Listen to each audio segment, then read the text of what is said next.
আসসালামু আলাইকুম ভিউয়ার্স, আশা করি সবাই ভালো আছেন। তো এখানে আমরা আসছি টাঙ্কি সেট আপ করার জন্য।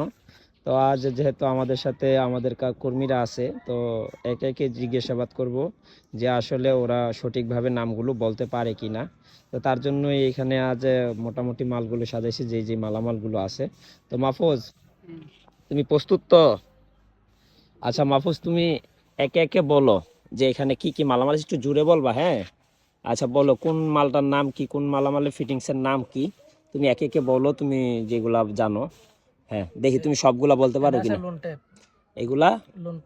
এক- আচ্ছা, এই আসলে কিন্তু মূলত এটির নাম লোন টেপ, থ্রেড টেপ আমরা বলি বিদায়, কিন্তু তা না, এইগুলোর নাম হচ্ছে ট্যাপ লোন টেপ।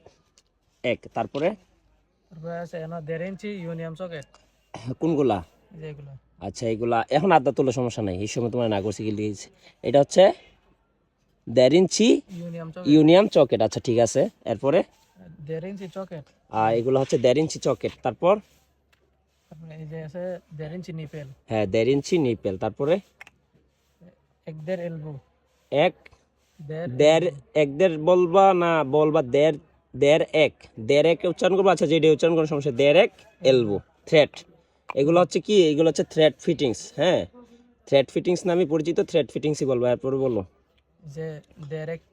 দেড় একটি থ্রেড টি। আচ্ছা ঠিক আছে, তারপরে এটা, এটার নাম হচ্ছে বুশ। আচ্ছা ঠিক আছে, তারপর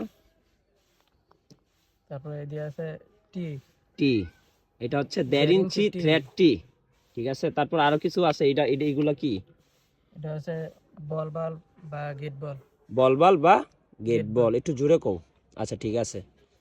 আচ্ছা, তো তারপরে আমরা মোটামুটি কি, এরপরে এটা 1.5 ইঞ্চি থ্রেড এলবো।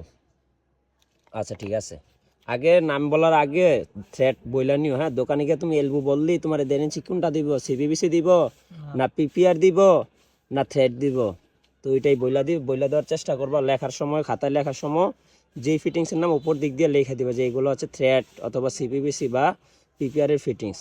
আচ্ছা, এইদিকে আরো ফিটিংস আছে, এগুলার নাম